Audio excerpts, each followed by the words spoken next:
কম হয়েছে। যাও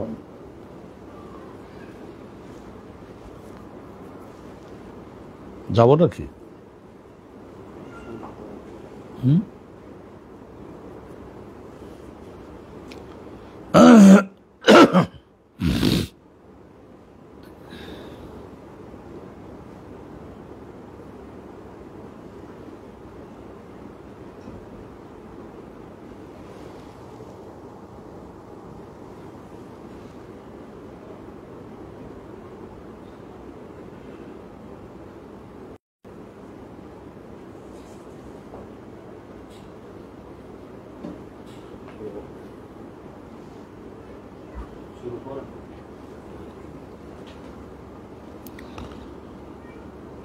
बाबुन अल गुस्लु मर्रतन वाहिदतन।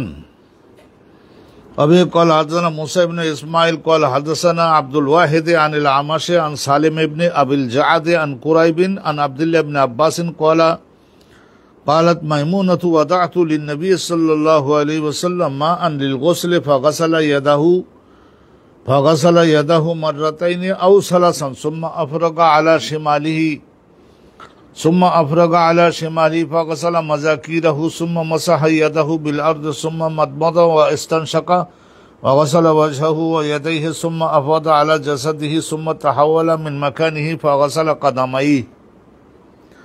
अल्हम्दुलिल्लाहि रब्बिल आलमीन वस्सलातु वस्सलामु अला रसूलिल्लाह सय्यिदिल अंबिया ওয়াল মুরসালিন।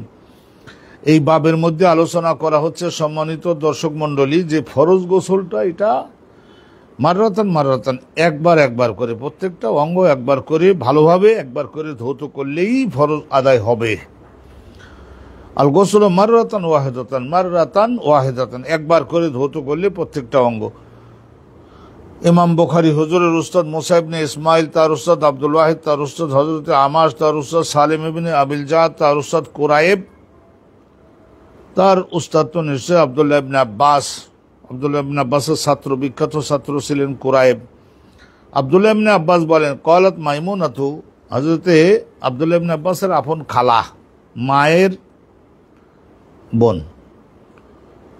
তো হযরতে মাইমুনা বলেছিলেন যে ওয়াদাতু লিন্নবী, আমি রাসূলুল্লাহ সাল্লাল্লাহু আলাইহি ওয়াসাল্লাম ফরজ গোসল করবেন বলে আমি পানির ব্যবস্থা করে দিলাম বালতির মধ্যে, লিল গোসলে ফরজ গোসল তিনি করবেন। ফাগাসালা কিভাবে গোসলটা করলেন সেইটার বর্ণনা জগৎবাসীর জন্য রাসূলুল্লাহ বলেছিলেন যে জানিয়ে দিও জগৎবাসী যাতে শিখতে পারবে ফরজ গোসল।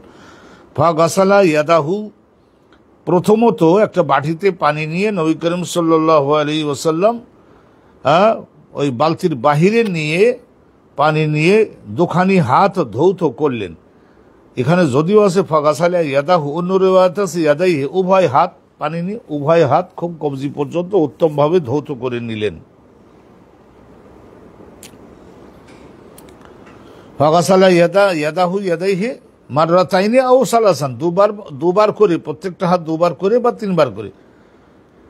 তো সুম্মা আফরাগা আলা শিমালি, অথবা আবার পানি নিলেন, নিয়ে ডান হাতে পানি বাটিটা দিয়ে পানি নিলেন এবং কি করলেন আফরাগা আলা শিমালিহি, বাম হাতের উপরে পানি ঢেলে দিচ্ছেন আর বাম হাতের সাহায্যে নাভির নিচের অংশগুলা খুব ডলে ঘষে উত্তমভাবে ধৌত করে নিলেন। সুম্মা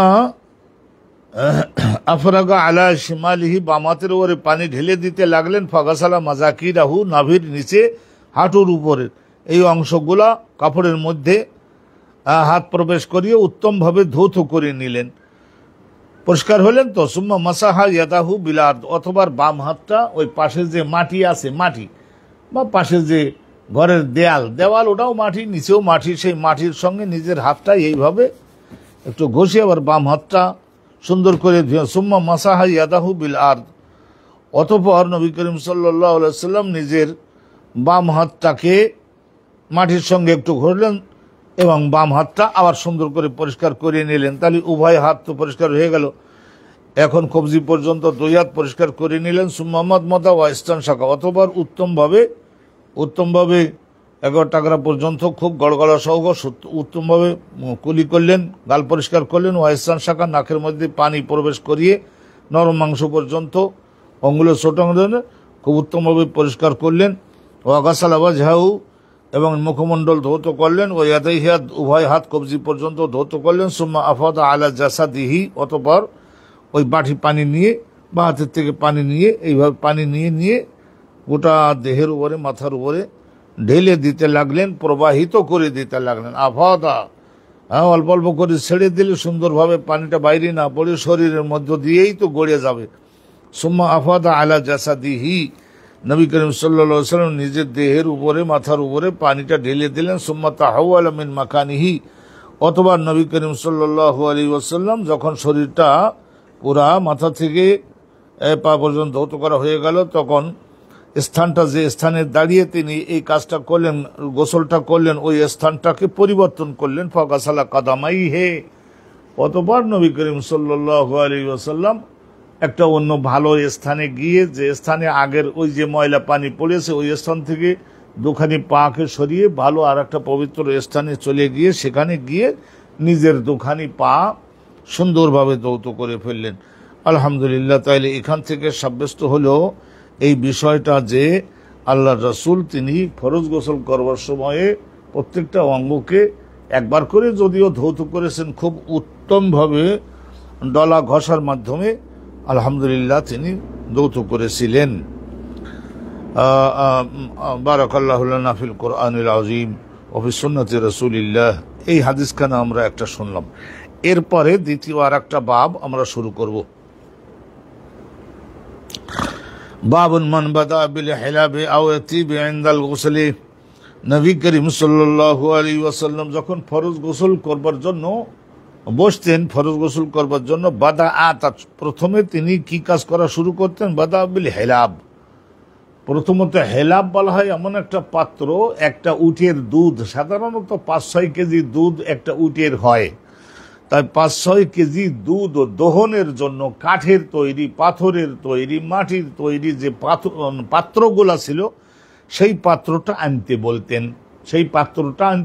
সেই পাত্রের মধ্যে নিশ্চয় পানি থাকতো, অথবা অনেক সময় দেখা যেত যে এই পাত্রটা আওয়াতিব অথবা অন্য আর একটা পাত্রে নবী করিম সাল্লাল্লাহু আলাইহি ওয়াসাল্লাম সুগন্ধি আনতে বলতেন।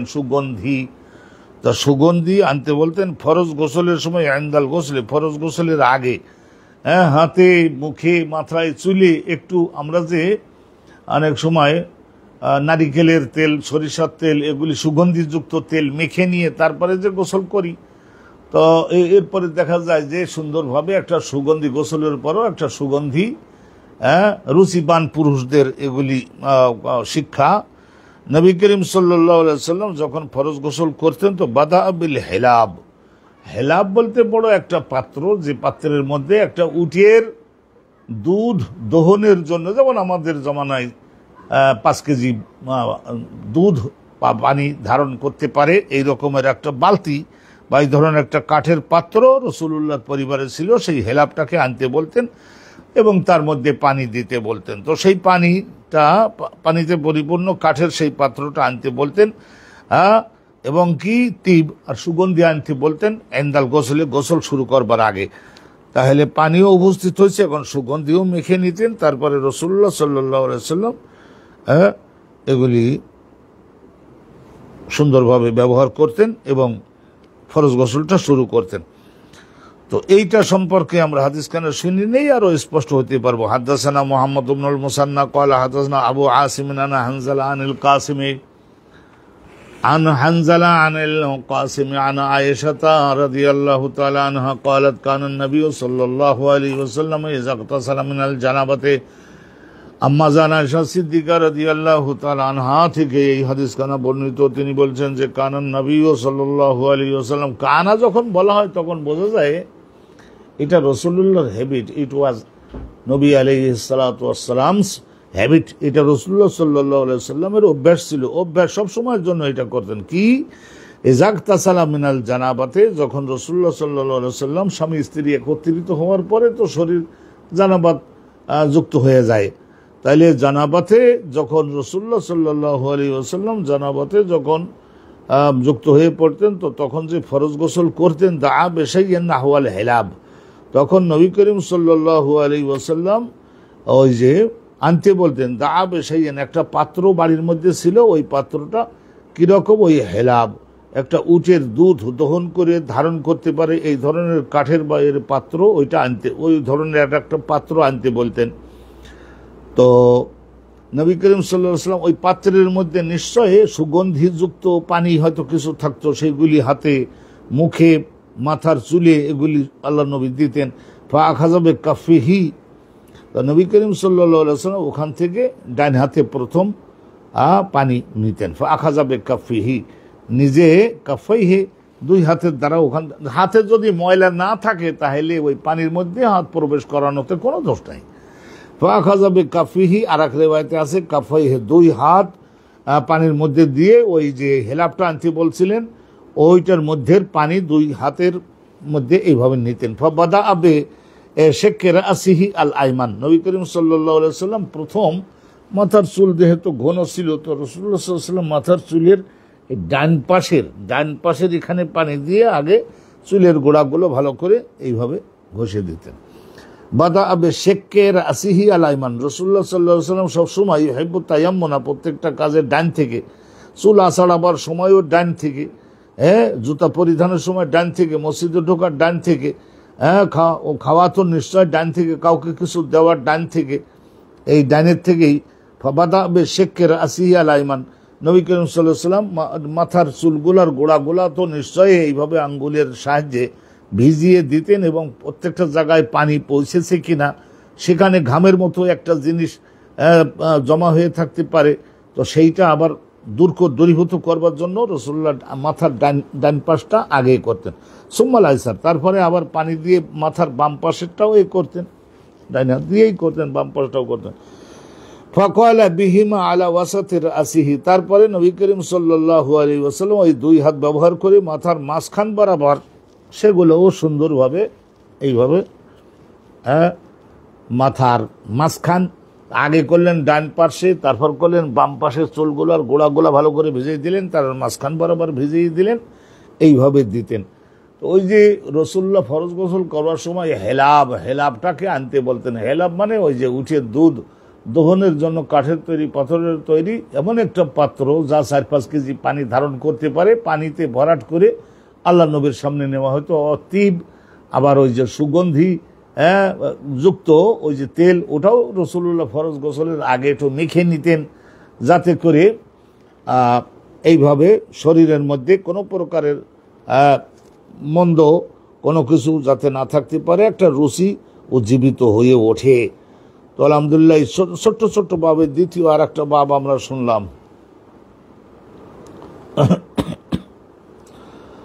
তো বিশেষ করে এই বাবটা আমরা খুব মনোযোগ দিয়ে শুনবো। বাবুনাল মদমাদাতু ওয়াল ইস্তিনশাক বিল জানাবাতে, ফরজ গোসল করবার সময় মজমাজাটা, গাল পরিষ্কার করাটা, টাকরা পর্যন্ত গাল পরিষ্কার করাটা উত্তমভাবে, ওয়াল ইস্তিনশাক, নাসিকা নাকের নরম মাংস পর্যন্ত ডইলে ঘষে খুব সুন্দরভাবে ঝাড়া দিয়ে বাইরে ফেলে দিয়ে পরিষ্কার করা, এই দুইটা জিনিস কিন্তু ফরজ গোসলের মধ্যে, এই দুইটাকে হানাফি মযহাবে ফরজ বলা হয়েছে।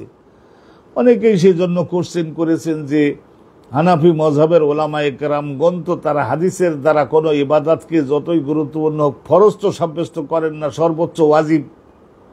তো এখানে যে এই যে মজমজা এবং ইস্তিনশাক ফরজ গোসলের মধ্যে যে ফরজ ঘোষণা করা হলো, এটা কি হিসাবে? তো জবাবে আমরা বলেছি, নুরুল আনোয়ার কিতাব, উসুলুল শাসি, সমস্ত হেদায়া কিতাবগুলোর মধ্যে জবাব দেওয়া হয়েছে যে যা কোরআন শরীফের মধ্যে আল্লাহ বলেছেন ফাত্তাহারু, আর বলেছেন ফাগাতাসিলু, ওই জায়গায় মুবালাগা করবার জন্য বলেছেন। আর এই দুইটা সাধারণত ওই পরিস্থিতির সঙ্গে যুক্ত হলে শরীরের মধ্যে সবচাইতে যে স্থান দুটাতে, যে অঙ্গ দুটাতে তরল ময়লা সংযুক্ত হতে পারে, সেটা হলো নাসিকা এবং আর সেটা হলো এই টাকরা পর্যন্ত গাল। তো এই দুটাকে উত্তমভাবে পরিষ্কার করে নিতে হবে, কুলি এবং নাসিকা পরিষ্কার, ফিল জানাবাতে, ফরজ গোসল করবার সময়ে। এই গুরুত্বপূর্ণ। আর দ্বিতীয় হলো গোটা দেহ ধৌত করে। 3টা ফরজ গোসলের মধ্যে আমরা 3টা ফরজের কথা জনগণকে শিক্ষা দিয়ে থাকি না, এখান থেকেই হাদদাসানা ওমর ইবনে হাফস ইবনে গিয়াস, ইমাম বুখারী হুজুরের শিক্ষক হলো এখানে ওমর ইবনে হাফস ইবনে গিয়াস, তার শিক্ষক ওনার বাপ মানে হাফস ইবনে গিয়াস, তাহলে ওমরের শিক্ষক হলেন তার বাপ হাফস ইবনে গিয়াস। তো মদিনা মুনাওয়ারা এই ধরনের বর্তমান আলেম ওলামা এখনো আছেন। ডক্টর আব্দুল মোহসেন আল আব্বাদ নামে একজন আছেন, উনি ঈশা নামাজের পরে 1-1.5 ঘন্টা হাদিস বর্ণনা করেন মসজিদে নববীতে রাসূলুল্লাহর মাথার কাছে। আর সকালবেলা ফজরের নামাজের পরে ওনার ছেলে, এনেও বিখ্যাত মুহাদ্দিস হয়েছেন আলহামদুলিল্লাহ। তো ছেলে নিশ্চয়ই শিখেছেন তার বাপের কাছ থেকে, অন্য উস্তাদগণের কাছ থেকে শিখলেও বাপের কাছ থেকে মানুষ ভালোভাবে শিখতে পারে। তাহলে হযরত ওমর মানে এখানে ইমাম বুখারীর শিক্ষক ওমর ইবনে হাফস ইবনে গিয়াস, তিনি বর্ণনা করেছেন ক্বালা হাদাসানা আবি, আমার কাছে হাদিস বর্ণনা করেছেন আমার বাপ, ওনার বাপ এটা হাফস ইবনে গিয়াস, তার শিক্ষক হযরত আমাশ, তার শিক্ষক হযরত সালেম, তার শিক্ষক কোরায়েব, তার শিক্ষক আব্দুল্লাহ ইবনে আব্বাস। তিনি বলছেন যে হাদাসানা মাইমুনা, আমাদের সকলের কাছে হাদিস খানা বর্ণনা করেছিলেন হযরত নবী পাকের জীবন সঙ্গিনী হযরত মাইমুনা কালাত, হযরত মাইমুনা বলেন সবাবতু লিন-নবী সাল্লাল্লাহু আলাইহি ওয়াসাল্লাম গোসলান। এখানে কঠিন বিষয়ের কোনো আলোচনা নাই, যতদূর আমরা একটু দ্রুত আপনাদেরকে সঙ্গে নিয়ে আমরা দ্রুত যাব। এই তো আলহামদুলিল্লাহ গোসলের অধ্যায়টা শেষ হয়ে যাচ্ছে প্রায়, আর একদিনের মধ্যে ইনশাআল্লাহ তাআলা 1-2 দিনের মধ্যে শেষ করব আল্লাহ তাআলার রহমত হলে। তারপরে ফরজ যে তায়াম্মুমের আলোচনাটা, সেটাও সংক্ষিপ্ত আলোচনা, তো সেইটাও আল্লাহর রহমতে শেষ করি। আমরা কিতাবুস সালাতের মধ্যে গিয়ে পড়তে চাই। হযরত আম্মাজান মাইমুনা রাদিয়াল্লাহু তাআলা আনহা তিনি বলেন যে সবাবতু লিন-নবী, নবী করিম সাল্লাল্লাহু আলাইহি ওয়াসাল্লামের জন্য আমি পানি জোগাড় করে দিলাম, পানির ব্যবস্থা করে দিলাম, পানি ঢেলে দিলাম গামলার মধ্যে। গোসলান, ফরজ গোসল তিনি করবেন। তাই ফরজ গোসল কিভাবে করলেন এই বিবরণটাই আসবে। ফাআফরাগা বিয়ামিনিহি আলা ইয়াসারিহি, ডাইন হাতের সাহায্যে ওই পাত্রটাকে একটু কাট করে ধরে আগে প্রথমে বাম হাতের উপরে দিলেন। বাম হাতের, যেহেতু বাম হাতে ময়লা থাকতে পারে, তো সেইটা পাত্রটার বাইরে যাতে বাম হাতটা ভালো করে, তারপরে কি করলেন নবী করিম সাল্লাল্লাহু আলাইহি ওয়াসাল্লাম বাম হাতে পানি নিয়ে আবার সেই পানি আবার ডাইন হাতের মধ্যে দিয়ে, তাইলে ডাইন হাত বাম হাত দুইটাই কবজি পর্যন্ত ধৌত করলেন আগে। এইটা তো কিন্তু মনোযোগ দিবেন।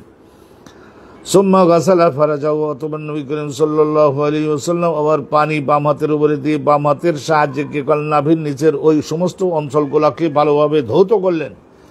সুম্মা ক্বালা বিয়াদিহি আলাল আরদ, অতঃপর নবী করিম সাল্লাল্লাহু আলাইহি ওয়াসাল্লাম, এখানে ক্বালা মানে দালাকা মানে ডলা ও ঘষা। তাহলে ক্বালা শব্দটাকে বিভিন্ন অর্থে ব্যবহার করা যায়। এখানে ক্বালা বলতে দালাকা এবং ঘষা।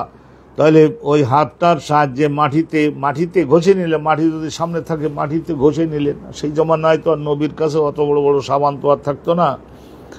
আর মাটির মধ্যে ওই সমস্ত জিনিসগুলি নষ্ট করে দেওয়ার উপাদান আল্লাহ দিয়ে রেখেছেন। অথবা নিজের হাতটাকে, বাম হাতটাকে মাটিতে ঘষে নিলেন। আলাল আরদে ফামাসাহাহা বিতুরাব, মোসেও করলেন নবী করিম সাল্লাল্লাহু আলাইহি ওয়াসাল্লাম। মোসেহ করবেন ডলা ও ঘষা বিতুরাব, ধুলার সঙ্গে মাটির সঙ্গে। সুম্মা গাসালা, অথবা বাম হাতটা ধৌত করলেন। তাইলে এই ডান হাত বাম হাত দুইটা পরিষ্কার হয়ে গেল। এরপরে ওই যে হানাফি মাযহাবে যে বলা হয় গাল টাকরা পর্যন্ত উত্তমভাবে পরিষ্কার করা, তারপর নাকের নরম মাংস পর্যন্ত উত্তমভাবে পরিষ্কার করা। এই সুম্মা মাদমাদা ওয়া ইস্তানশাকা, এটা দুটো করলেন। সুম্মা গাসালা ওয়াজহু, অতঃপর মুখমণ্ডল ভালোভাবে ধৌত করলেন। ওয়াফাদা আলা রাসি, তারপরে মাথার উপরে পানি আস্তে আস্তে ঢেলে দিতে লাগলেন। সুম্মা তানাহা মানে যেখানে দাঁড়িয়ে গোসল করলেন, সোরা গোটা শরীরের সমস্ত ময়লা যদি থেকে থাকে তাহলে সেগুলি তো সব ঝরে নিচে পড়েছে, ওই জায়গা থেকে রাসূলুল্লাহ একটু সরিয়ে আসলেন। তানাহা একটু সরিয়ে আসা, স্টেশনটা চেঞ্জ করে নেওয়া। নবী করিম সাল্লাল্লাহু আলাইহি ওয়াসাল্লাম সরিয়ে আসলেন। ফাগাসালা কাদামাইহি, অতঃপর ভালো একটা জায়গায় এসে নিজের 2 কদম মোবারক ধৌত করলেন। সুম্মা উতিয়া বিমিন্দিল, অতঃপর নবী করিম সাল্লাল্লাহু আলাইহি ওয়াসাল্লাম গায়ের পানি যাতে মুছতে পারেন সেই জন্য গামছা, রুমাল জাতীয়, তৌলিয়া জাতীয়, তোয়ালিয়া জাতীয় একটা কিছু রাসূলুল্লাহর সামনে আনা হলো। ফালাম ইয়ানফুদ বিহা, কিন্তু নবী করিম সাল্লাল্লাহু আলাইহি ওয়াসাল্লাম, এটা রাসূলুল্লাহর অভ্যাস ছিল যে গরমের মৌসুম হলে পানিটা শরীরের মধ্যে বসে যাওয়ার সুযোগ দিতেন, আর তোয়ালি দিয়ে দেহের পানিগুলা মুছতেন না। উজুর পরেও না, ফরজ গোসলের পরেও না। নফদুন মানে ঝেড়ে ফেলা, দূরীভূত করা। তাহলে ওই তোয়ালি ব্যবহার করে রাসূলুল্লাহ সাল্লাল্লাহু আলাইহি ওয়াসাল্লাম পানিটাকে ঝেড়ে ফেললেন না। ইশারা করে বললেন দরকার নাই এরকম বলিয়ে দিলেন। আর তখন ওই বাড়ির লোকেরা বললো তাহলে তো গরমের মৌসুম, তো পানিটা হয়তো স্বস্তি লাগতেছে, তো লাগুক। আলহামদুলিল্লাহ সাল্লাতু ওয়াসসালামু আলা রাসূলিল্লাহ। আর একটা বাব শুরু হচ্ছে, বাবু মুসাইলিয়াতি বিতুরাবি লিতাকুনা আনকা, যে বাম হাতের সাহায্যে শরীরটা ভালোভাবে পরিষ্কার করা হয়েছে, নাবির নিচে টিচে ওই সমস্ত এলাকাটা, তাইলে সেই বাম হাতটাকে একটু মাটির সঙ্গে আবার একটু মাসহন মানে তো না ঘষে নেওয়া, তাইলে লিতাকুনা আনকা, যাতে করে সকল ময়লা যাতে দূর হয়ে যেতে পারে কিসের থেকে, ওই হাতের থেকে। তাহলে এটা আগের থেকেও আমরা বুঝেছি, তারপরেও আবার ইমাম বুখারী হুজুর উনি যেহেতু আলাদা আলাদা করে দিচ্ছেন আমাদেরকে, তা আমরা পড়ে যাই, শুনে যাই, শিখে যাই। আনকা, কোনো প্রকার ময়লা যাতে হতে না থাকতে পারে। শোনুন হাদিস খানা, ছোট্ট ছোট্ট বাব, ছোট্ট ছোট্ট হাদিস। হাদাসানা আব্দুল্লাহ ইবনে জুবাইর আল হুমায়দি, আব্দুল্লাহ ইবনে জুবাইর আল হুমায়দি, এই হুমায়দি হুজুর মক্কার জগৎ বিখ্যাত আলেম ছিলেন। ইমাম বুখারী রাহমাতুল্লাহি আলাইহি ওই নিয়তের হাদিসখানা হুমায়দি হুজুরের থেকে প্রথম আনছেন। কি জন্য? রাসূলুল্লাহ সবসময় বলতেন, কদ্দেমু কুরাইশিয়ান, আমার মহাব্বতে তোমরা কুরাইশ সম্প্রদায়ের মধ্যে যদি একজন যোগ্য লোক পাও, তাইলে তাকে তোমরা নেতৃত্বে দিও, অগ্রাধিকারে দিও। কদ্দেমু কুরাইশিয়ান, রাসূলুল্লাহ সাল্লাল্লাহু আলাইহি ওয়াসাল্লাম বলতেন না এটা? তো সেই জন্য ইমাম বুখারী রাসূলুল্লাহর ওই নির্দেশটা মানবার জন্য, তো উনি বলেন আমার বহু হাদিস আছে, বহু উস্তাদ আছেন, তা হুমায়দি হুজুরকে আগে দেই, কারণ উনি মক্কার লোক ছিলেন আর কুরাইশ বংশের লোক ছিলেন, এখানে ওনাকে পাইছেন। এই যে ক্বালা হাদাসানা সুফিয়ান, ওনার উস্তাদ ছিলেন হযরত সুফিয়ান সাউরি বা সুফিয়ান ইবনে উয়াইনা, যাই হোক সুফিয়ান। ক্বালা হাদাসানা আল আমাশু, ওনার উস্তাদ আমাশ, তার উস্তাদ সালিম ইবনে আবুল জাআদ, তার উস্তাদ কুরাইব, তার উস্তাদ আব্দুল্লাহ ইবনে আব্বাস আন মাইমুনাতা আন্না নবী সাল্লাল্লাহু আলাইহি ওয়াসাল্লাম ইগতাসালা মিনাল জানাবাতি, রাসূলুল্লাহ সাল্লাল্লাহু আলাইহি ওয়াসাল্লাম স্ত্রীগণ রাসূলুল্লাহ সম্পর্কে, স্বামীর সম্পর্কে স্ত্রীগণ রিওয়ায়াত করছেন। আন্না নবী সাল্লাল্লাহু আলাইহি ওয়াসাল্লাম ইগতাসালা মিনাল জানাবাতি, জানাবাতের স্বামী স্ত্রী একত্রিত হওয়ার পরে শরীর যে অপবিত্র হয়, তো সেইটার কারণে পবিত্র বানাবার জন্য রাসূলুল্লাহ গোসল করলেন। ফাগাসালা ফারাজাহু বিয়াদিহি, নবী করিম সাল্লাল্লাহু আলাইহি ওয়াসাল্লাম ধৌত করলেন নাভির নিচের ওই সমস্ত এলাকাটা ভালো করে ডলে ঘষে পরিষ্কার করলেন, সামনে পেছনে। বিয়াদিহি, নিজের বাম হাতকে ব্যবহার করলেন, নিজের বাম হাতকে ব্যবহার করে।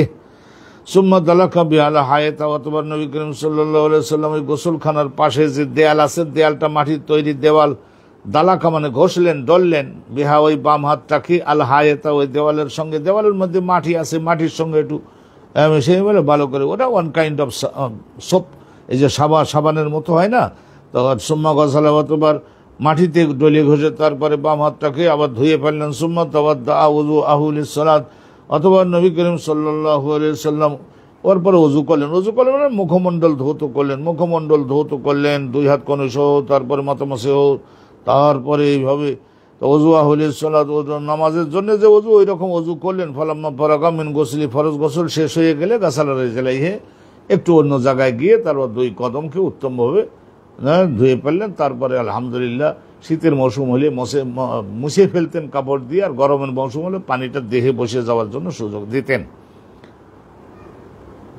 সাদাকাল্লাহুল আযীম ওয়া সাদাকা রাসূলুহুন নবিয়্যুল কারীম।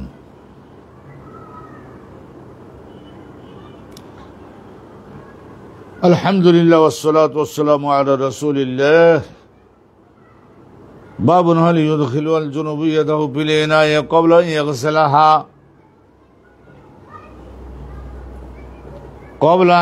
ইয়াগসিলাহা, ইযা লাম ইয়াকুন আলা ইয়াদিহি কাযারুন গায়রুল জানাবাতি ওয়া আদখালা ইবনু উমারা ওয়াল বারাউ ইবনু আযিব ইয়াদাহু ফি তুহুরি ওয়া লাম ইয়াগসিলহা সুম্মা তাওয়াদ্দা ওয়া লাম ইয়ারা ইবনু উমারা। এই হেডিংটাই 3 লাইন উনি লিখেছেন। আমরা সেইটা কোনো একটা শব্দ আল্লাহ তাআলার উপরে ভরসা করে বাদ দিয়ে যাচ্ছি না, সবগুলো পড়ে যাচ্ছি, কারণ আমরা ওইভাবে না যে কিছু বাদ দিলাম, কিছু গুরুত্বপূর্ণ ধরলাম। তাহলে আমাদের যে একটা নিয়ত ছিল হযরত ইমাম বুখারী হুজুরের কিতাবটার প্রত্যেকটা শব্দ আমরা শব্দটাও উচ্চারণ করব, অর্থমর্মটাও যতটুকু বুঝতে পারি ততটুকু জনগণের উদ্দেশ্যে বলবো। এটা আমাদের ঘোষিত একটা কৌশল এবং নীতি। সেই জন্য এই বাবের মধ্যে আলোচনা করা আছে আল ইউদখিলু, প্রবেশ কি করাতে পারবে, আল জুনুবু, স্বামী স্ত্রী একত্রিত হয়ে আসছেন, তো এখন মনে করুন পুরুষ বা মহিলা, স্বামী বা স্ত্রী, তারা কি প্রবেশ করাতে পারবেন? দুইজন তো জানাবাতে আক্রান্ত, ইয়াদাহু নিজের হাত ফেলে এনায়ে পানির ওই গামলার মধ্যে প্রবেশ করে। তবে হাতে যদি কোনো ময়লা না থাকে, আর হাতে যদি কোনো ময়লা না থাকে, স্বামী স্ত্রী একত্রিত হওয়ার পরে তো সেই সময় হাতের মধ্যে যে ময়লা লাগতেই হবে এই রকমের কোনো শর্ত তো নাই। তো অতএব ওই হাতটা ময়লা মুক্ত আছে আলহামদুলিল্লাহ। তাহলে ইউদখিলুল জুনুবু ইয়াদাহু, একজন জানাবাতওয়ালা পুরুষ বা মহিলা প্রবেশ কি করাতে পারবেন ফিলি এনায় পানির ওই গামলার মধ্যে নিজের ডাইন হাত বা বাম হাত কবলা ইয়াগসিলাহা, ওখান থেকে বাটি দিয়ে পানি নিয়ে বাইরে আগে উত্তমভাবে ধোয়ার পূর্বে কি প্রবেশ করাতে পারবেন। এজা লাম, এখানে ব্যাখ্যা করে দিচ্ছেন হযরত ইমাম বুখারী হুজুর, এজা লাম ইয়াকুন আলাইয়াদিহি কাজার, ওর ওই হাতে তার ওই হাতের মধ্যে যদি কোনো প্রকারের কাজার মানে কোনো প্রকারের ময়লা যদি না থাকে, ওই হাতের মধ্যে যদি মনে করেন তার বাচ্চা কাচ্চা ছিল পেশাব করেছে, তার পেশাবের মধ্যে ভুল ক্রমে পানি মনে করে হাত দিয়েছে, তাহলে তো হাতের মধ্যে পেশাব লেগে গেছে, এটা তো অবশ্যই ধুতে হবে। কিন্তু যদি কোনো প্রকারের ময়লা হাতের মধ্যে না লেগে থাকে, গায়রুল জানাবাত বাদে মানে তো এখন তো তার স্বামী স্ত্রী তারা তো দুইজন একত্রিত হয়েছেন, সেই হিসেবে প্রত্যেকটা অঙ্গ তো জানাবাতগ্রস্ত, সেটা তো আছেই। কিন্তু এটা বাদে অন্য কোনো ময়লা হাতের মধ্যে যদি না থাকে, তাহলে সেই হাত পানির গামলার মধ্যে ঢোকাতে পারবে কিনা? পারবে, কারণ হাতের মধ্যে তো ময়লা থাকতেই হবে, এরকম কোনো কন্ডিশন নাই। ওয়াদখালা ইবনে ওমর ওয়াল বারা ইবনে আযিম, এখানে হযরত ইমাম বুখারী হুজুর উনি প্রমাণ দিচ্ছেন যে প্রবেশ করিয়েছিলেন হযরত আব্দুল্লাহ ইবনে ওমর আর হযরত বারা ইবনে আযিম, দুইজন সাহাবী, ইয়াদাহু প্রত্যেকেই, এখানে ইয়াদাহু আসলে তো দুইজনের নাম গেছে, তাহলে এখানে ইয়াদাহুমা না বলে ইয়াদাহু বলছে। কুল্লু ওয়াহিদিন মানে তাদের মধ্যে প্রত্যেকেই, আব্দুল্লাহ ইবনে ওমর আর বারা ইবনে আযিম তরুণ বয়সের দুইজন সাহাবী, তারা প্রত্যেকেই কি করেছিলেন, আদখালা প্রবেশ করাইছিলেন ফি তুহুরে, ওই পানির পাত্রের মধ্যে গোসলের আগেই, ডান হাতে কোনো ময়লা নাই, তাহলে পানির প্রবেশ করাইছেন। ওয়ালাম ইয়াগসিলহা, তারা পানিতে হাত প্রবেশ করাবার পূর্বে আগে বাইরে পানি নিয়ে ধুয়ে নেন নাই, পরিষ্কার হয়ে গেলেন তো আশা করি। সুম্মা তাওয়াদ্দা, অতঃপর হাত পানির মধ্যে প্রবেশ করলেন, ওই আদখালা সুম্মা তাওয়াদ্দা, ওখান থেকে আখাযাল মা ফা তাওয়াদ্দা, ওখান থেকে পানি নিয়ে তারপরে অজু করলেন। অজু করতে গেলে তো আগে কবজি পর্যন্ত বাহিরে, এখন তো অজুর প্রথমে ধুতে হবে, সেটা তো অন্য জিনিস। কিন্তু ওই পানির গামলার মধ্যে প্রবেশের আগে ময়লা কোনো আছে কিনা সেইটা ময়লা দূর করবার নিয়েতে ওইটা ধৌত করেননি। ওয়ালাম ইয়ারা ইবনে ওমর, আব্দুল্লাহ ইবনে ওমর এবং আব্দুল্লাহ ইবনে আব্বাস, এই দুইজন, আব্দুল্লাহ ইবনে ওমর আর আব্দুল্লাহ ইবনে আব্বাস এই দুইজন বাসান কোনো প্রকারের দোষ মনে করেন নাই, বিমা ইয়ান্তাদিহু মিন গোসলিল জানাবাতে, ফরজ গোসল করবার সময় পানি নিশ্চয় সেই পানি একটু ছিটা ওই পানির গামলার মধ্যেও যেতে পারে, পাশে আসে নিজের স্ত্রী যদি থাকেন তার গায়েও লাগতে পারে, আর স্ত্রীর গোসলের সময় পানির ছিটা, সামান্য একটু পানির ছিটা আর একজনের গায়ে লাগলো, আর এইগুলি নিয়েই একেবারে তুল কালাম কাণ্ড ঘটাইয়ে ফেলা ইসলামে, এইগুলো বিষয়গুলি এগুলি ক্ষমা ও মার্জনা ইসলামে এত সূক্ষ্মভাবে দেখা হয় না। আব্দুল্লাহ ইবনে ওমর আর আব্দুল্লাহ ইবনে আব্বাস ওনারা দুজন বলছেন যে জানাবাতের গোসল করবার সময়ে গোসল করতে গিয়ে যে সমস্ত পানির ছিটা আশেপাশে যায়, তাতে ওনারা কোনো প্রকারের দোষ, এই যে ফোঁটা এবং ছিটা যে পানিটা, এটা আশেপাশে কারোর যদি কাপড়ে বা গায়ে লাগে তাতে কোনো দোষ নেই, এতটুকু সামান্যতে কোনো কিছু হয় না। তাই হেডিংটা আমরা শুনলাম আলহামদুলিল্লাহ। এখন এখানেও অনুরূপভাবে 3খানা হাদিস সম্ভবত আছে, ছোট্ট ছোট্ট হাদিস আছে, শুনে নিচ্ছি। হাদাসানা আব্দুল্লাহ ইবনে মাসলামা ক্বাল হাদাসানা আফলাহ হাদাসানা আফলাহ ইবনে হুমায়দিন আনিল কাসিম আনা আয়েশা। কাসেম কেটা জানেন? এই কাসেম হলেন, ইনি হচ্ছেন হযরতে আয়েশা সিদ্দিকার এক ভাই ছিলেন, মোহাম্মদ নামে। তো ওই সেই মোহাম্মদেরই ছেলে কাসেম, তাহলে কাসেম এমনি মোহাম্মদ এমনি আবু বকর, তো সেই হিসেবে ভাতিজা হচ্ছে না, আপন ভাইস্তা। তা কাসেমের থেকে কাসেম রেওয়ায়াত করে তার ফুফি থেকে আয়েশা সিদ্দিকা ক্বালা কুনতু আগতাসিলু আনা ওয়ান নবী সাল্লাল্লাহু আলাইহি ওয়াসাল্লাম মিন ইনাইন ওয়াহিদিন, আমি গোসল করতাম, রাসূলুল্লাহ আর আমি দুজনে একসঙ্গে গোসল করতাম, এক বালতি থেকে পানি নিতাম, তাখতালিফু আইদিনা ফিহি, আমার হাত যখন ওই গামলার মধ্যে দেই তখন রাসূলুল্লাহ দেন না, আবার আমি ওখান থেকে বাটি নিয়ে যখন মাথাটাতে ঢেলে দিয়ে গাঁটা ডলা ঘষতে থাকি, তখন রাসূলুল্লাহ সাল্লাল্লাহু আলাইহি ওয়াসাল্লাম ওই ফাঁকে আবার রাসূলুল্লাহ ওখান থেকে বাটি। তো সেই জমানায় এগুলি বাটি টাটি তৈরি হতো পিতল কাঁসা দিয়ে, লোহার বাটি পাত্র, এগুলি যুগ কি আর থেমে থেকেছে নাকি? মিন এনায়ুনান, একই পাত্র থেকে আল্লাহর নবীও পানি নিয়ে গোসল করছেন, আমিও পানি নিয়ে গোসল করতেছি। আর কি তাকতালিবু মানে তাকতালিবু, আমি যখন পানি নেই তখন রাসূলুল্লাহ নেন না, আর রাসূলুল্লাহ যখন নেন তখন আমি নেই না, কিন্তু পানি একই পাত্র থেকে আমরা নিচ্ছি। তার মানে ওখান থেকে একটু ছিটা টিটা তো নিশ্চয়ই, একজনের পানি নেওয়ার সময় ছিটা আর একজনের গায়ে লাগে, তাতে কোনো দোষ হয় না। একখানা হাদিস গেল। এই হাদিসখানা বর্ণনা করলেন কে? বর্ণনা করলেন, আমরা তো এখান থেকে শুনলাম যে হযরতে আয়েশা সিদ্দিকা এখান থেকে বর্ণনা করলেন। আর একখানা হাদিস, তারপর আর একখানা হাদিস, এই তিনখানা হাদিস ছোট ছোট হাদিস শুনিয়ে নিচ্ছি। আমি কলা দুজনা মুসাদ্দাদুন কলা হাদাদানা হাম্মাদুন আন হিশামিন আন আবিহি। ওই হিশামের বাপের নাম যে ওরওয়া, হাদিস যারা পড়ায় সবাই জানে। তাহলে ওরওয়া তোমরা জুবাইরে ভাগিনী, আপন ভাগিনা। তো ওরওয়া তোমরা, হিশামের বাপের নাম হলো ওরওয়া হচ্ছেন আয়েশা সিদ্দিকার আপন ভাগিনা, আসমার ছেলে। ক্বালাত কানা রাসূলুল্লাহ ইযা ইগতাসালা মিনাল জানাবাতি, রাসূলুল্লাহ সাল্লাল্লাহু আলাইহি ওয়াসাল্লাম যখন জানাবাতের গোসল করতেন, গাসালা ইয়াদাহু, প্রথমে কি করতেন? এইভাবে গাসালা ইয়াদাহু, নিজের বাম হাত এবং ডান হাত, এই দুই হাত কবজি পর্যন্ত উত্তমভাবে ধুয়ে নিতেন। এই একটা জিনিস জানলাম। এরপরে আর একখানা তৃতীয় হাদিস আছে, সেই হাদিস খানাও আমরা জেনে নিচ্ছি। আলহামদুলিল্লাহ। হাদাদানা আবুল ওয়ালিদ ক্বালা হাদাদানা শুআবাতু আন আবি বকর ইবনে হাফস, আবু বকর ইবনে হাফস, হাফসের পুত্র আবু বকর, এটা ওই আবু বকর না। আন উরওয়াতা ইবনে যুবাইর আন আয়েশা ক্বালাত কুনতু আগতাসিলু আনা নবী সাল্লাল্লাহু আলাইহি ওয়াসাল্লাম মিন ইনাইন, একই পাত্র থেকে পানি নিয়ে আমি আর রাসূলুল্লাহ আমরা গোসল করতাম। মিন জানাবাতেন, স্বামী স্ত্রী একত্রিত হয়েছেন, উভয়ের শরীর অপবিত্র হয়ে গেছে, ওইটাকে বলা হয় জানাবাত বলা হয়, এই জানাবাত বলা হয়। তো জানাবাতের কারণে আমরা দুজন গোসল করতাম। তাইলে এখানে আর একটা জিনিস একটু শর্ট বর্ণনা আছে। তো ওই যে দেখেন আম্মাজান আয়েশা সিদ্দিকা, তা ওনার আপন ভাই হলেন মোহাম্মদ, আর মোহাম্মদের ছেলে কাসেমের ছেলে এবার আব্দুর রহমান।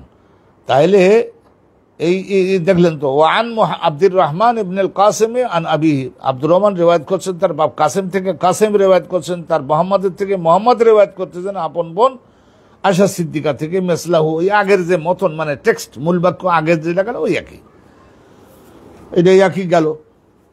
কি সাব্যস্ত হচ্ছে?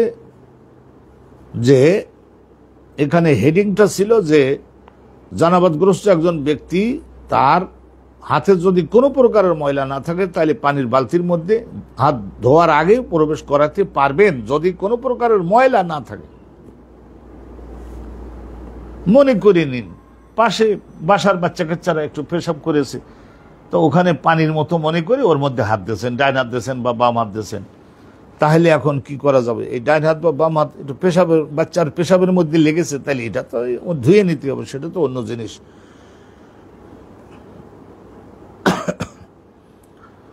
আর এই শেষের এই হাদিসখানা শুনলেই আলহামদুলিল্লাহ, এটা আমরা সবাই বুঝতে পারতেছি যে প্রবেশ করানো যাবে যদি কোনো ময়লা না থাকে। আর যদি দেখা যায় যে সেখানে জানাবাতের কোনো অংশ স্বামীর বা স্ত্রীর শরীরের ওই পদার্থটা কিন্তু একটু লেগেছে যদি থাকে, তাইলে সেখান থেকে পানি নিয়ে বাইরে আগে ধুয়ে নিতে হবে, তারপরে ওই পবিত্র হাতটা পানির গামলার মধ্যে প্রবেশ করাতে হবে। সুন্দর শিখলাম আমরা। হাদাসানা আবুল ওয়ালিদ ক্বালা হাদাসানা শুআবাতু আন আব্দুল্লাহ ইবনে জাবরিন, আব্দুল্লাহ ইবনে জাবার। তাহলে আব্দুল্লাহ নামটাই এত পছন্দনীয় যে বাপের নামও আব্দুল্লাহ, ছেলের নামও আব্দুল্লাহ, ভালো। তো অতএব ও বিখ্যাত হয়ে যাওয়া যায়, বাপের নাম, দাদার নাম, এই ছেলের নাম আব্দুল্লাহ ইবনে জাবার। ওই সমস্ত এলাকার লোকেরা দুই তিনটা নাম একসঙ্গে বলে, তাইলে এই যে প্রপার নাউনগুলির উদ্দেশ্য তো হলো পার্থক্য করা, ও বুঝে নেয়া। আর আব্দুল্লাহ ইবনে জাবার ক্বালা সামি'তু আনাস ইবনে মালিক, উনি বলছেন যে আব্দুল্লাহ ইবনে জাবার বলছেন যে আমি আনাস বিন মালিকের নিকট থেকে শুনেছি, ইয়াকুলু রাসূলুল্লাহ বলেন, আনাস বিন মালিক বলছেন কানান নবী সাল্লাল্লাহু আলাইহি ওয়াসাল্লাম, হযরত নবী করিম সাল্লাল্লাহু আলাইহি ওয়াসাল্লাম আল মারআতু মিন নিসাইহি, এবং ওনার একজন স্ত্রী নির্ধারিত করে বলেন নাই রাসূলুল্লাহ এবং ওনার কোন একজন স্ত্রী ইয়াকতাসিলান মিন ইনাইন ওয়াহিদিন, এক পাত্রে এক গামলার মধ্যে এক বালতির মধ্যে পানি নিয়ে দুইজন ফরজ গোসল করতেছিলেন। হ্যাঁ, তাহলে জাদা মুসলিম ইবনে ইব্রাহিম, মুসলিম ইবনে ইব্রাহিম নামে আর একজন ব্যক্তি, তিনি একটু কথা অতিরিক্ত বলেছেন যে এখানে মিন ইনাইন ওয়াহিদিন বলে তো ওনারা থেমে গেলেন। তাহলে আর ইনি একটু বাড়ি বললেন কি, জাদা মুসলিম ইবনে ইব্রাহিম আর ওয়াহাব ইবনে জারির, এই দুইজন তারা একটু বাড়িয়ে বলেছেন কি, আন শুবাতা মিনাল জানাবাতে, এই কথাটা জানাবাতের গোসল দুইজন করতেছিলেন একই পাত্র থেকে পানি নিয়ে। তাহলে নিশ্চয়ই আগে দুজনের হাতের মধ্যে কোনো ময়লা লেগে থাকবে, এরকম সম্ভাবনা থাকলে বাটিতে পানি নিয়ে, গ্লাসে করে পানি নিয়ে বাইরে দুখানে হাত কবজি পর্যন্ত ধুয়ে নেওয়ার আইন। আর যদি দেখা যায় যে শিওর যদি হন যে হাতে কোনো প্রকারের ময়লা নাই, তাহলে ওই হাত ধৌত করার আগে ওই বালতির পানির মধ্যে প্রবেশ করাতে পারবেন, কারণ হাত দুটার মধ্যে কোনো ধরনের ময়লা লেগে নাই, এই বিষয়টা দুজনই শিওর, সুনিশ্চিত। ইসলাম ইউরিদুল্লাহু বিকুমুল ইউসরা, আল্লাহ তাআলার ইসলাম অনেক সহজ, কঠিন যদি করে দিই জনগণের জন্য তো আমরাই করে দিব। আলহামদুলিল্লাহ ওয়াসসালাতু ওয়াসসালামু আলা রাসূলিল্লাহ। আমরা এই আলোচনাটা সুসম্পন্ন করলাম। তাহলে দেখলেন তো এখানে হেডিংটাও একটু বড়, আর হাদিস একই বক্তব্য বহনকারী হাদিস উনি পাইছেন। হযরত ইমাম বুখারী হুজুর 4টা হাদিস বোধহয় বর্ণনা করলেন, আম্মাজান আয়েশা সিদ্দিকা থেকে প্রথমটা, দ্বিতীয়টাও আম্মাজান আয়েশা সিদ্দিকা থেকে, আর তৃতীয় হাদিস খানাও আয়েশাতা আম্মাজান আয়েশা সিদ্দিকা রাদিয়াল্লাহু তাআলা আনহা থেকে, আর চতুর্থ হাদিস খানা যেটা আনাস বিন মালিক, এখানে অবশ্য কোন একজন স্ত্রীর নাম উল্লেখ নাই, কিন্তু কোনো একজন স্ত্রী, তা আনাস বিন মালিকের থেকে। তো আনাস বিন মালিক রাসূলুল্লাহর পরিবারের, আল্লাহ নবীর একেবারে কলিজার টুকরার মতো হয়ে তো 10 বছর খেদমতে ছিলেন, তো অতএব অনেক পারিবারিক বিষয়ে এই ধরনের 9-10 বছরের বয়স থেকে ছিলেন, তো অনেক বিষয়ে জানতেন যেগুলি, সেগুলি জগৎবাসীর কাছে প্রচার করে দিয়েছেন। রাসূলুল্লাহ বলতেন না, বাল্লিগু আন্নী ওয়ালাউ আয়া, আমার পক্ষ থেকে তোমরা একখানা আয়াতের এলেমও যদি তোমাদের কাছে থাকে তাহলে মনে করো না যেন যে অল্প জানি, কি আর নিয়ে বাজারে উঠবো। তো বলে যে না, যাই জানো, কম জানো বেশি জানো, সবাই পরবর্তী যুগের লোকদের কাছে প্রচার করে দেওয়া। আলহামদুলিল্লাহ, এই পর্যন্ত আজকের আমরা রাখলাম এই বিষয়টা। না আলহামদুলিল্লাহ, যেহেতু সহজ জিনিসটা আমরা বুঝে নিচ্ছি। আলহামদুলিল্লাহ ওয়াসসালাতু ওয়াসসালামু আলা রাসূলিল্লাহ। মান আফরাগা বিয়ামিনিহি আলা শিমালিহি ফিল গোসল, ফরজ গোসল করবার সময় ডান হাতে পানি নিয়ে বাম হাতের উপরে ঢেলে দেয়া, আর বাম হাত ব্যবহার করে নাভি এবং হাঁটুর মাঝখানের ওই অঙ্গগুলাকে ডলে ঘষে ভালো করে পরিষ্কার করা। ওখানে ডাইন হাত ব্যবহার না করা, বরং ডাইন হাত দিয়ে পানি দিব, বাম হাতের দ্বারা ডলবো, ঘষবো। এখানে মাত্র একখানা হাদিস রয়েছে, একখানা হাদিস আমরা শুনে নিচ্ছি। হাদাসানা মুসা ইবনে ইসমাইল ক্বালা হাদাসানা আবু আওয়ানা ক্বালা হাদাসানা আল আমাশ আন সালিম ইবনে আবিল জাআদ আন কুরাইব বিন মাওলা আব্দুল্লাহ ইবনে আব্বাস। মাওলা শব্দের অনেক অর্থ, আমরা বলি না আপনাদের, আমাদের দেশের আলেম ওলামা গণকে যে আমরা মাওলা বলি, মাওলা না মানে তো আমাদের, আর মাওলা মানে কি? মাওলা মানে মোতাওয়াল্লি, তত্ত্বাবধায়ক। ইসলামী বিষয়গুলির ব্যাপারে অনেক ক্ষেত্রে জাগতিক বিষয়গুলি কিসে এলাকার লোকজনের ক্ষতি হবে, সেই সব বিষয়গুলি যদি কোনো একজন আলেম সতর্ক হয়ে গাইড না করেন, তাহলে কিভাবে তিনি মাওলা হলেন? মাওলা অর্থ হলো এখানে মোতাওয়াল্লি, তত্ত্বাবধায়নকারী। আবার মাওলা শব্দের একটা অর্থ আছে শত্রু, মাওলা আর একটা আছে রিজিক দাতা। আল্লাহ পাক রব্বুল আলামিনের ক্ষেত্রে যখন ব্যবহৃত হয় তখন আইনদাতা, রিজিক দাতা মাওলা শব্দের অর্থ হয়। হযরতে আলী রাদিয়াল্লাহু তাআলা আনহু এর ব্যাপারেও বলেছেন মাওলা আলী। তো ওখানে মাওলা মানে মাওলা না, আমাদের মধ্যে একজন গুরুত্বপূর্ণ তত্ত্বাবধায়নকারী, তা এখানে কৃত দাস স্বাধীন করে দিয়েছেন, পরে আব্দুল্লাহ ইবনে আব্বাস কিনে এনে স্বাধীন করে দিয়েছিলেন, সেই সময় মাওলা। আবার নও মুসলিমদেরকেও মাওলা বলা হয়।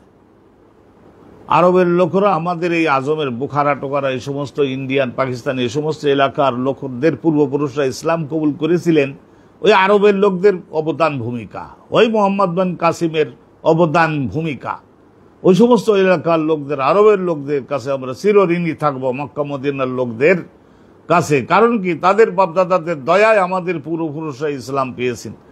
তাই এই জন্য আমাদের এই সমস্ত লোকদেরকে তারা অনেক সময় বলে থাকেন আবনা উল মাওয়ালি, নও মুসলিম গণের পুত্র কন্যা গণ। তাইলে দেখলেন এখানে মাওলা শব্দের অর্থ হল কি নও মুসলিম গণ।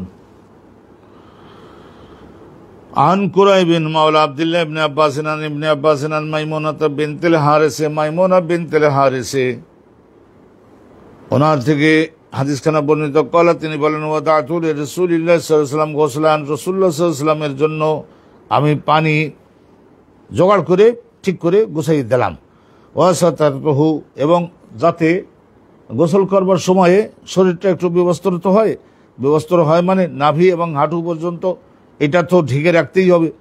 তো ওয়াসাতার বাকি অংশ তাও আল্লাহ রসুলের দেহ মোবারক, শরীর মোবারক, জাসাদে মোবারক কেউ যাতে না দেখতে পারে সেই জন্য ভালো করে পর্দা করে দিলাম কাপড় শাড়ি টাড়ি দিয়ে। তা এখন রসুল্লাহ গোসল কিভাবে করলেন তার বর্ণনা। রসুল্লাহ বলতেন, আমি যে কিভাবে গোসল করলাম তুমি আমার স্ত্রী তুমি তো দেখলে শিখলে, জগৎবাসীর কাছে জানিয়ে দাও যে স্বামী স্ত্রী একত্রিত হওয়ার পরে ফরজ গোসল কিভাবে করতে হয়, জনগণ যাতে জানে ও শেখে। ফাসাব্বা আলা ইয়াদিহি, নবী করিম সাল্লাল্লাহু আলাইহি ওয়াসাল্লাম সাব্বা মানে পানি ঢেলে দিলেন, আলা ইয়াদিহি বাম হাতের উপরে, বাম হাতটা ভালো ফাগাসালাহা মাররাতান আও মাররাতাইনি, একবার বা দুবার পানি দিয়ে বাম হাতটাকে উত্তমভাবে ধুইলেন, ডলি ঘষে ধুইলেন। গৌরব করে কলা সুলাইমান, এখানে সনদের মধ্যে একটা সুলাইমান আল আমাস, ওই যে আমাস ওনার নামই সুলাইমান। তো আমাস যেটা ওই রাতে অন্ধ, তো রাতে দেখতেন না, আর দিনের বেলায় এক চোখে দেখতেন আর এক চোখে দেখতেন না, আর রাতের বেলায় এবার রাত অন্ধ, রাত কানা আমরা যেটা বলি। তো এই জন্য ওনার নাম হয়ে গেছিল আমাস, আমা। এই আমা এরপরে একটা শিন বাড়াই দিলে সাইয়ন মানে কিঞ্চিত মানে একাংশ, তাহলে আমাস, আমা ওর থেকে আমাস, তাহলে আমাস আর সুলাইমান একই ব্যক্তি। তো উনি বলছেন যে লা আদরি, আমার ঠিক স্মরণে নাই, আমার ওস্তাদ সালেম ইবনে আবিল জাআদ আযাকারা আস-সালিসাতা আমলা, এখানে এই দুইবার পর্যন্ত তো আমি জানি, মাররাতান আও মাররাতাইন, কিন্তু আস-সালিসা, এই যে সালিসা মানে তৃতীয়বারও বলেছিলেন কি না ঠিক এইটা আমার স্মরণ নাই আমলা, সেই জন্য আমি বললাম না। ওই জন্যই বলছে ফাগাসাল্লাহা, ওই বাম হাত ধুইলেন একবার বা দুইবার বা তিনবার, এইটা তিনবারের কথাটা আমার মনে নেই বলেছিলেন কিনা আমার ওস্তাদ সালেম। সুম্মা আবরাগা বিয়ামিনিহি আলা শিমালিহি, তাহলে বাম হাতটা এখন কি হয়ে গেল, ভালো করে ময়লামুক্ত হলো, পরিষ্কার হলো। সুম্মা আবরাগা বিয়ামিনি, অথবা ডান হাতের দ্বারা বাটিতে বা হাতে করে পানি নিয়ে তারপরে বাম হাতের উপরে পানি দিলেন, বাম হাতের উপরে পানি দিতে লাগলেন, তারপরে ওই বাম হাতের সাহায্যে ডলিয়ে ঘষে বাম হাতটা, রাসূলুল্লাহ সাল্লাল্লাহু আলাইহি ওয়াসাল্লাম অনেক সময় নিষেধ করে দিয়েছেন না, পেশাব করবার পরে মলত্যাগের পরে নিশ্চয়ই ইস্তেঞ্জা করতে হবে। তো ইস্তেঞ্জা করবার সময় ওই জায়গায় ডাইন হাতটা যেন খবরদার কেউ ব্যবহার না করে। আর একজনের বাম হাত কাটা নষ্ট অকেজ, তাইলে তিনি কি করবেন, নিশ্চয় তিনি ডাইন হাত ব্যবহার করবেন, তারপরে আবার ডাইন হাত সাবান দিয়ে ব্যবহার করে নেবেন। আল্লাহ নবীর শরিয়াতে সবসময়ের জন্য বিকলাঙ্গ যারা তাদের জন্য আইন আছে না। সুম্মা আফরাগা বিয়ামিনিহি আলা শিমালি, অথবা রাসূলুল্লাহ সাল্লাল্লাহু আলাইহি ওয়াসাল্লাম ঢেলে দিতে লাগলেন ডান হাতের সাহায্যে পানি নিয়ে বাম হাতের উপরে ফাগাসালা পরে যাও, তারপর নাভির নিচের অঙ্গগুলি সামনে পেছনে ভালো করে ধৌত করলেন। সুম্মা দালাকা, অথবা এখন তো বাম হাতটাকে তো নিশ্চয় ওই সমস্ত স্থানে ব্যবহার করেছেন, অথবা এখন বাম হাতটাকে কি করতে হবে, মাটির সঙ্গে, সাবান তো আর আল্লাহর নবীর ওই রহমত জমানের সাবান ছিল না, মাটিটাই সাবান। তো সুম্মা দালাকা ইয়াদাহু বিলাদে, অথবা বাম হাতটা ভালো করে ডললেন, ঘষলেন মাটির সঙ্গে, ধুলোর সঙ্গে, অবিল হাতে, অথবা পাশে যদি কি থাকে, এই পাশে যদি এই ধরনের দেওয়াল থাকে তাহলে দেওয়ালের সঙ্গে, এই মাটির দেওয়াল যদি হয় তাহলে দেওয়ালের সঙ্গে ভালো করে এভাবে ঘষে নিয়ে তারপরে নবী করিম সাল্লাল্লাহু আলাইহি ওয়াসাল্লাম, তো ওই মাটি কি করে দিতে পারে, যাই কিছু আছে দুর্গন্ধ যদি কিছু থাকে তা বা কোনো ময়লা বা এর প্রভাব চলে যেতে পারে। আলহামদুলিল্লাহ, রহমাতুল্লিল আলমিনের ব্যাপারে শব্দ প্রয়োগের সময় অবশ্যই কোনো রকমের বিয়াদবি আমাদের না হয় আল্লাহর কাছে আগেই ক্ষমা চেয়ে রাখি। আও বিল হায়াতে, শিক্ষা দেওয়ার জন্য নবী পাক এগুলি সমস্ত করতেন। নবী করিম সাল্লাল্লাহু আলাইহি সাল্লামের ভেতর বাহিরের সবকিছু সুগন্ধিময় ছিল, কিন্তু একটা শরীয়ত। আও বিল হায়াতে, মাটির সঙ্গে পায়ের নিচের মাটির সঙ্গে অথবা দেওয়ালের সঙ্গে, মাটির তৈরি দেওয়ালের সঙ্গে রাসূলুল্লাহ বাম হাতটা ঘষলেন, সুম্মা তারপর হাত পরিষ্কার হয়ে গেল, দুই হাত পরিষ্কার হয়ে গেল। অথবা নবী করিম সাল্লাল্লাহু আলাইহি ওয়াসাল্লাম কি করলেন, তমাজ মজা, এই গালের টাগরা পর্যন্ত ভালো করে কুলিকুচি যেটাকে বলা হয়, এবারে মারাত্মকভাবে কুলি করলেন, গাল পরিষ্কার করলেন। ওয়াইসান শাখা, নাকের মধ্যে পানি প্রবেশ করে, তারপরে নাসিকাটা ভালো করে পরিষ্কার করলেন। ওয়াগাসালা ওয়াজহাহু, তারপরে মুখমণ্ডল গোসল ধৌত করলেন। ইয়াদিহি, তারপর দুই হাত কনুই পর্যন্ত ধৌত করলেন। ওয়াগাসালা রাসূল, মাথা ধৌত করলেন। এখানে মাথা মোছেও না, কারণ এটা তো ফরজ গোসল, এখন তো আর মোছেও চলে না, আমরা তো সবাই জানি। ওয়াগাসালা রাসূল, মাথা মোছে ধৌত করলেন উত্তমভাবে, মাথা 3 বার পানি দিয়ে দিয়ে ডলি ঘষে ভালো করে। আর এই ডান পাশের এগুলি এইভাবে করে, বাম পাশের এইভাবে করে, তার মাঝখানে বরাবর এরকম করে রাসূলুল্লাহ সাল্লাল্লাহু আলাইহি ওয়াসাল্লাম মাথা ধৌত করলেন। সুম্মা সাব্বা আলা জাসাদিহি, অথবা রাসূলুল্লাহ পানি ঢেলে দিলেন। একেবারে 5 কেজি পানি ঢেলে দিলেন তা না, আস্তে আস্তে রাসূলুল্লাহ পানি ঢেলে দিতে লাগলেন নিজের সমস্ত দেহের উপরে। সুম্মা তানাহা, অথবা যে জায়গায় দাঁড়িয়ে এই সমস্ত কাজগুলো করলেন, ওই জায়গা থেকে স্থানচ্যুত হয়ে রাসূলুল্লাহ একটু সরে একটা ভালো জায়গায় আনলেন। ফাগাসালেন কদামাইহি, নিজের 2 পা ধৌত করলেন রাসূলুল্লাহ। পা ভিজে তো গেছে, কিন্তু তা আবার পরিষ্কার পানি দ্বারা আবার শেষবারের মতো ধুতে তো হবে, পরিষ্কার করতে হবে। ফানাওয়ালতু, অতঃপর আমি আল্লাহর নবী এই সারা দেহের পানিটা একটু মোছবার জন্য খেরকা মানে তলিয়া জাতীয় একটা কাপড় আল্লাহর নবীর দরবারে আমি হাজির করলাম, দিলাম, হুজুর কাপড়টা নেন, গায়ের পানিটা মোছেন। ফাকালা বিয়াদি, তখন নবী করিম সাল্লাল্লাহু আলাইহি ওয়াসাল্লাম হাতের সাহায্যে বললেন, হা খাজা, এইরকম। ওয়ালাম ইউরিদহা, তার মানে এরকম বলে না, না লাগবে না, লাগবে না, লাগবে না, হাতের সাহায্যে এরকম বললো, লাগবে না, লাগবে না, গরমের মৌসুম ছিল, পানিটা দেহের মধ্যে বসে যাক। সাদাকাল্লাহুল আযীম ওয়া সাদাকা রাসূলুহুন নবিয়ুল কারীম। এই ফরজ গোসলটার বিবরণটা কিন্তু আপনাদের সম্মুখে আমরা দিচ্ছি, আর বোধগম্য করা সহজ, সেই জন্য আমরা দ্রুতও যাচ্ছি। আপনারা আশা করা যায় ক্লান্ত হবেন না, আমরা প্রত্যেকদিন এক সাফা করে আপনাদের সামনে দিব, তাহলে এইটা একটু আপনাদের মনোযোগ। আর একটা বাব আমরা দিচ্ছি আলহামদুলিল্লাহ। পরবর্তীতে যে আগেরটা থেকে পরেরটা পৃথক করবার জন্য আমরা যে 2-1টা কথা যে বলে থাকি, আপনারা বুঝে নেবেন না যে হুজুর বোধহয় শেষ করে চলে গেছেন, সেটা আমি বলবো। আলহামদুলিল্লাহ ওয়াসসালাতু ওয়াসসালামু আলা রাসূলিল্লাহ। বাবু তাফরিকাল গোসল ওয়াল উযু। অনেক সময় ফরজ গোসলের সময় আগে ওযু করে নেওয়া যেতে পারে, এটা মুস্তাহাব। আমি একদিন আপনাদেরকে বলেছিলাম, আর আমাদের ফরজ গোসল করবার সময় পৃথকভাবে আগে ওযু করে নেওয়া, এটা হলো মুস্তাহাব, শুধু পা ধৌত করা বাদে। আর ওযুর যাবতীয় অঙ্গগুলি যেভাবে ওযুতে ওইভাবে ধৌত করে নেওয়া, ওইটা হলো মুস্তাহাব। তারপরে গোসলটা করা। গোসলের মধ্যে 3টা ফরজ, ওই টাকরা পর্যন্ত গাল পরিষ্কার, আর নাসিকা নরম মাংস পর্যন্ত পরিষ্কার, আর সমগ্র শরীর একটা লোমের গোড়াও যাতে বাদ না থাকে, মনোযোগ দিবেন। বাবু তাফরিকাল গোসলি ওয়াল উযু। তাহলে ফরজ গোসলটাকে ফরক মানে পৃথক করে দেওয়া, জনগণ যাতে বুঝতে পারে আগেরটা ওযু করলো, এটা ফরজ গোসল করছে। ওয়াল উযুটা আলাদা করা। ওয়ায়ুযকারু আন ইবনে ওমর, আব্দুল্লাহ ইবনে ওমর থেকে এইটা বর্ণিত হয়েছে, আন্নাহু গাসালা কাদামাইহি, উনি 2 পা ধৌত করেছিলেন, বাদা মা জাফা উযুহু। তাহলে 2 পা ধৌত করেছিলেন, বাদা মা জাফা উযুহু। ওয়াদুন, ওয়াওয়ের উপরে যদি ফাতা দিয়ে পড়ি, ওয়াবের উপরে যদি ওয়াদুহু ফাতা দিয়ে পড়ি, তাহলে ওযু করবার পানি। আর যদি কাসরা দেই, কাসরা যদি দিই, তাহলে ভেজু মানে ওই পানিটা রাখবার যে পাত্রটা, ভাণ্ডটা, বদনাটা, লোটাটা, ওইটাকে বোঝাবে। আরবি ভাষা বড় বিশাল অর্থবোধক, একটা জবজের পাল্টাই দিলেই অনুরূপ হবে। দেখলেন, রেজলুন মানে পা, আর রাজলুন মানে পুরুষ, তো মূল অক্ষর তো একে, রা জিম লাম, এরকম বুঝে নিবেন। ওয়াদু আহু, তাহলে ওযু করতে গিয়ে যে পানি লেগেছিল না উপরের অঙ্গগুলোতে, সেগুলি শুকিয়ে গেল। তারপর অনেক দেরিতে উনি নিজের 2 পা ধৌত করেছিলেন। তো এখানে এই বাবের মধ্যে একখানা হাদিস আছে, আমরা শুনে নিচ্ছি।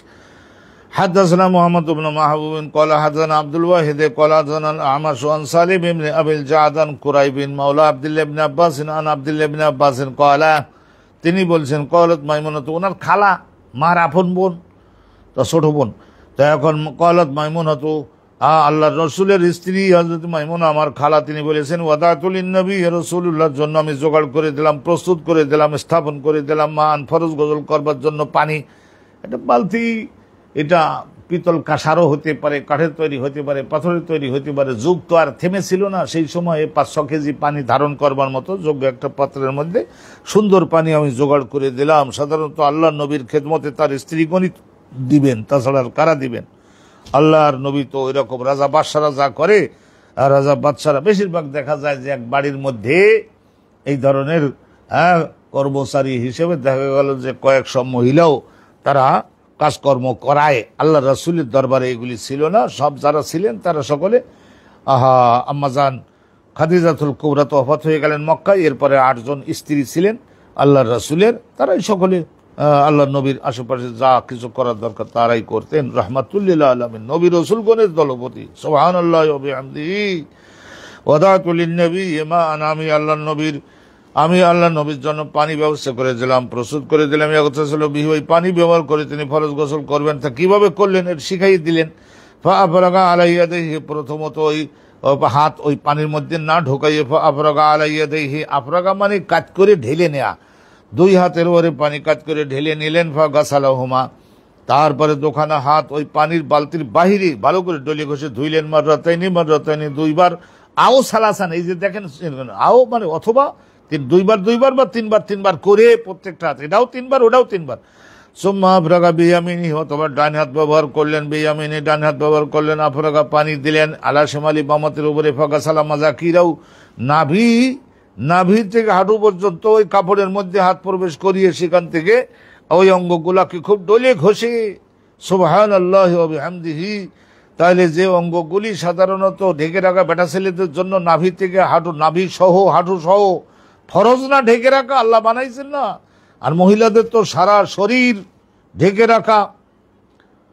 এই বিষয়ের উপরে অন্য সময় আলোচনা করব। মহিলাদের পর্দা কতটুকু বিস্তারিত একটা আলোচনা আছে। ফাগাসালা মাযাকিরাহু, রাসূলুল্লাহ সাল্লাল্লাহু আলাইহি ওয়াসাল্লাম নিচের নাভির নিচের অঙ্গগুলি আসবার সামনে পিছনে সবটা ভালো করে ডলিয়ে ঘষে ধৌত করলেন। সুম্মা দালাকা ইয়াদাহু বিল আরদ, অথবা বাম হাতকে তো ব্যবহার করেছেন, তো অতএব বাম হাতটাকে আবার মাটির সঙ্গে ডলিয়ে ঘষে নিলেন। সুম্মা, তাহলে হাত ধুয়ে কানা পরিষ্কার হয়ে গেল। সুম্মা তো মাঝে অতবার টাকরা পর্যন্ত গাল পরিষ্কার করলেন। ওয়াইসান শাখা, অথবা নাসিকান মাংস পর্যন্ত পরিষ্কার করলেন। তারপরে কি হলো? সুম্মা গাসালা ওয়াজহাহু, অতবার মুখমণ্ডল ধৌত করলেন। তারপর 2 হাত আবার টাকা কনুই পর্যন্ত ধৌত করলেন। সুম্মা গাসালা রাউসাহু সালাসান, অজুর বেলায় তো মোসেও বলতেন, কিন্তু এখানে মাথা 3 বার ধৌত করলেন। এখানে 3 বার, কারণ কি 3 বার পানি দিলেন। এরকম পানি নিয়ে দিতেন, আর ডান বাড়ি এরকম করে করতেন, আর মাঝখানেও এরকম করে দিতেন। এর মধ্যে আবার পানি দিতেন, আবার এরকম 3 বার, যাতে কোনো প্রকারের চুলের গোড়া যাতে শুকনো না থাকতে পারে। সুম্মা সাব্বা আলা জাসাদিহি, অথবা রাসূলুল্লাহ সাল্লাল্লাহু আলাইহি ওয়াসাল্লাম আস্তে আস্তে করে ঢেলে দিতে লাগলেন। আলা জাসাদিহি, নিজের দেহ মুবারকের উপরে পানি ঢেলে দিতে লাগলেন। আলা জাসাদি, দেহের উপরে। যে পানি ঢেলে দিলেন সেইটা এখানে উল্লেখ করা নাই, কিন্তু সেটা কি আর উল্লেখ করা লাগে? বুঝতে হয়। সুম্মা সাব্বা আল মা আলা জাসাদিহি সুম্মা তানাহা, অথবা রাসূলুল্লাহ ওখান থেকে একটু সরে একটু আর এক জায়গায়, একটু পাশের একটা জায়গায়, আর এক জায়গায়, মানে এটা তো নিশ্চয়ই একেবারে 20 গজ দূরে, তা তো আর না, একটু 2 হাত 3 হাতের দূরে শুকনো জায়গায় গেলেন। মিম্মা কামিহি, যেখানে দাঁড়িয়ে গোসল করছিলেন ওই জায়গা থেকে একটু সরে একটু দূরে গেলেন। ফাগাসালা কাদামাইহি, অথবা রাসূলুল্লাহ ধৌত করলেন নিজের 2 কদম মোবারক ধৌত করলেন। সুবহানাল্লাহি ওয়া বিহামদিহি সুবহানাল্লাহিল আযীম, সুবহানাল্লাহি ওয়া বিহামদিহি সুবহানাল্লাহিল আযীম। আলহামদুলিল্লাহ, আমরা ফরজ গোসল কিভাবে করতে হবে ঘুরিয়ে ইমাম বুখারী চিন্তা করে দেখছেন গোসলটা ফরজ। এটা আপনারা শুনে থাকবেন যে 3 অবস্থায় গোসল করাটা ফরজ হয়। একজন গায়রে মুসলমান, তার শরীরটা মদ খেয়েছে কিনা, স্বামী স্ত্রী একত্রিত হয়ে আসছে কিনা বোঝা তো যায় না। সেই জন্য ইসলাম কবুল করতে যদি চায়, তাহলে তাকে উত্তম ভাবে তার গোপ্ত বালকের পরিষ্কার করে বগল অন্য স্থানগুলা পরিষ্কার করে দিয়ে তার ফরজ গোসল করাতে হয়। তাকে ইসলাম কবুলের সময় গোসল ফরজ করবার জন্য নবী পাক হুকুম দিতেন না যে গোসল করে আসো। রাসূলুল্লাহ সাল্লাল্লাহু আলাইহি ওয়াসাল্লাম বলতেন গোসল করে আসো। তাহলে ইসলাম কবুলের সময় গোসল করে আসা ভালোভাবে গোসল সম্মানজনকভাবে তাকে আমরা করাবো, আমরাই করাবো। সাবান টাবান দিয়ে গোসল করে সুগন্ধি মাখাই তার সুন্দর করে নতুন কাপড় চোপড় সাজগোজ করে দিয়ে তারপরে এনে আনন্দ দেওয়া শুরু করো, ভালো খাবার দেওয়া শুরু করো। আল্লাহ নবীর দিন ইসলামটা বোধগম্য ভাষায় তাকে অর্থমর্ম জানিয়ে তারপরে IBR উইটনেস এরকম বলে না, ওই সমস্ত ইংল্যান্ড ফিংল্যান্ড এই সমস্ত দেশে ইসলাম কবুল কি করে আমেরিকা ওই সমস্ত দেশে আমি পাশে দাঁড়িয়ে দেখছি জুম্মার দিনে তারা ইসলাম কবুল করে। আলহামদুলিল্লাহ রাব্বিল আলামিন। তাহলে আমরা এখানে আল্লাহ তাআলার রহমত রহমত আমরা এক সাফা করে আমরা আপনাদের প্রত্যেক দিনে লাইভ প্রোগ্রামে দিচ্ছি। একটু মনোযোগ দিয়ে থাকুন, আর একটু ব্যাপক প্রচারের জন্য আপনাদের আমি উৎসাহ দিই, না দিলেও কোনো দাবি নাই, দিলে একটু খুশি হব, স্পেশাল দোয়াটা পাবেন। আলহামদুলিল্লাহ করে আরও দুই একজন আল্লাহ তাআলার মেহেরবানিতে শুনতে পারেন, শিখতে পারেন, শুনতে পারেন, শিখতে পারেন। বাদুল ওহী আলোচনা শেষ হয়েছে, কিতাবুল ঈমান শেষ হয়েছে, কিতাবুল ইলম কিন্তু শেষ হয়েছে, এই যে তহরাত শেষ হওয়ার পথে। তারপর আমরা রমজান মাসে, বিগত রমজান মাসে আমরা জাকাতের পুরা কিতাব শেষ করছি, কিতাবুল জাকাত শেষ করছি। এই যে আমরা আলহামদুলিল্লাহ সালাত শুরু করতে যাব, আর 5-7 দিনের মধ্যে আল্লাহ তার সালাত শুরু করবার পরে তারপরে সিয়াম চলবে, তারপরে হজ চলবে। এইভাবে আলহামদুলিল্লাহ দেখবেন যে আল্লাহ তাআলার মেহেরবানিতে আমরা একটা অনেক সময় ছাত্র হয়ে ক্লাসে বসে ওস্তাদের সামনে সহিহ বুখারীর দর্স এইটা শোনবার সৌভাগ্য হয় নাই, কিন্তু আমরা এই রাত 9টায় প্রত্যেক দিন অন্য অনেকগুলি প্রোগ্রামকে আলহামদুলিল্লাহ একটু কাট এবং শর্ট করে আপনাদের খেদমতে হাজির হয়েছি। আপনাদের সকলের কলিজার মোহাব্বত এবং 16 আনা সহযোগিতা আমরা প্রত্যাশা করছি। আল্লাহ যেন দয়া করে কবুল করেন। আমরা এই সহিহ বুখারীর দর্শগুলি পুরা কিতাবটা যাতে আল্লাহ হায়াত যেন দেন এবং আমরা শেষ যাতে দেশবাসীর উদ্দেশ্যে করে যেতে পারি। আজকের এই পর্যন্তই শেষ করলাম। ওয়া আখিরু দাওয়ানা আনিল হামদুলিল্লাহি রাব্বিল আলামিন। আসসালামু আলাইকুম ওয়া রাহমাতুল্লাহি ওয়া বারাকাতুহু। আল্লাহ হায়াত দিলে আগামীকালও এইভাবে রাত 9টায় প্রোগ্রাম শুরু হবে। সকলকে দেখার জন্য আমন্ত্রণ জানিয়ে শেষ করছি। আসসালামু আলাইকুম ওয়া রাহমাতুল্লাহি ওয়া বারাকাতুহু।